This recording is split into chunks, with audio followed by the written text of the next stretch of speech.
সম্পূর্ণ যেভাবে আসলে এগিয়ে যাচ্ছে, এটা তৃতীয়বারের মতো তারা এই প্রোগ্রামটি অর্গানাইজ করেছে এবং প্রত্যেকটা সেক্টর থেকে যারা নিজ নিজ জায়গা থেকে অনেক সাকসেসফুল তাদেরকে সম্মানটুকু দিচ্ছেন।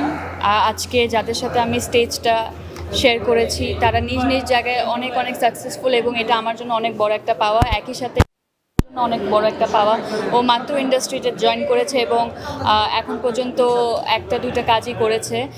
সেই জায়গা থেকে ও এতটা এই ইন্ডাস্ট্রির সবার এতটা ভালোবাসা পাচ্ছে, এটা অবশ্যই অবশ্যই ওর জন্য অনেক বড় একটা পাওয়া। এবং স্বর্ণলতাকে অনেক অনেক ধন্যবাদ আমাদেরকে এখানে ইনভাইট করার জন্য।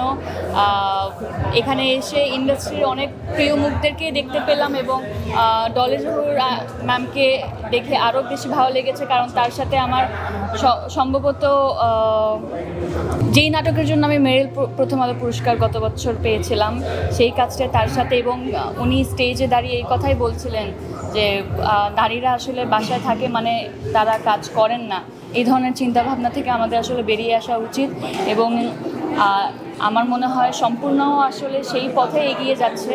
তারা মানুষের মন যাতে বদলায় এবং চিন্তাভাবনার এক ধরনের পরিবর্তন যাতে আসে, সেই উদ্দেশ্য নিয়ে আসলে এত কিছু করে যাচ্ছে। তো তাদের সাথে আমি সবসময় আছি এবং থাকবো।